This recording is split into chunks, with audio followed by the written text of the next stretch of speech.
Hi friends, இது பேர் தான் பிரண்டை சட்னி இன்றைக்கி செய்ய போகிறோங்க. இது நிறைய பேருக்கு தெரியும், நிறைய பேருக்கு தெரியாது. இது சூப்பராக இருக்கும். இந்த முட்டிக்கால் வலியில் இருக்குங்களேங்க, அவங்களாம் செஞ்சு சாப்பிட்டா இது ரொம்ப இந்த கால் வலியில் வரவே வராதுங்க.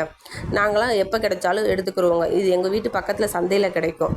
இதில் இருக்க தோல் அது அரிக்குங்க. அதனால நல்லெண்ணெய் இருக்குல்லங்க, நல்லெண்ணெய் எடுத்து கையில் அப்ளை பண்ணிக்கிறணும். முன்னாடி விட பின்னாடி தான் நல்லா அப்ளை பண்ணணும். அந்த தோல் அரிக்குங்க. அப்ளை பண்ண அரிக்காது.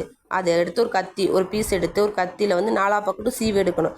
ஏன்டா இதில் மெயினே நார் வரும். பிஞ்சு பிரண்டையாக இருந்தால் நார் வராது, முத்தலாக இருந்தால் கொஞ்சம் நார் வரும். நம்ம பார்த்து நம்ம தேவை தக்கன ஒன்று ஒன்றா பார்த்து பொறுமையாக சீவி எடுத்து வச்சுக்கிறணுங்க. அதுக்கப்புறம் ஒரு சட்டியை வச்சு நல்லெண்ணெய் தாங்க இதுக்கு ஊற்றணும். நல்லெண்ணெய் ஊற்றினா தான் டேஸ்ட் நல்லா வரும். நல்லெண்ணெயை ஊற்றி வரமிளகா உங்கள் காரத்துக்கு தக்கன, இது கொஞ்சம் காரசாரமாக செஞ்சு சாப்பிட்டா சூப்பராக இருக்கும். நல்லா உங்கள் காரத்துக்கு தக்கன வரமிளகா சேர்த்துங்க. எனக்கு போதும், தம்பி காரமாக சேர்த்தா அதிகமாக சாப்பிட மாட்டான். இது நல்லெண்ணெய் ஊற்றிருக்கனால காரமும் பெருசாக எடுக்காதுங்க.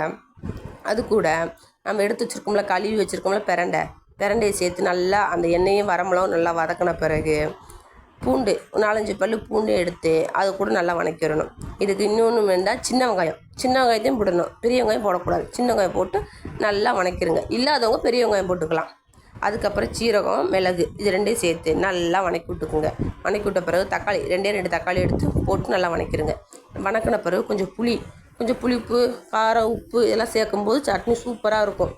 அப்புறம் நான் சாப்பாட்டில் உப்பு போட மாட்டேன், அதனால் உப்பு அதிகமாக தெரியும். நீங்களும் உப்பு அதிகமாக போடக்கூடாது, கம்மியாக போட்டுக்குங்க. கருவேப்பிலாம் போட்டு நல்லா வதக்கி விட்டுக்குங்க. வதக்கி விட்டு ஆற வச்சுருங்க.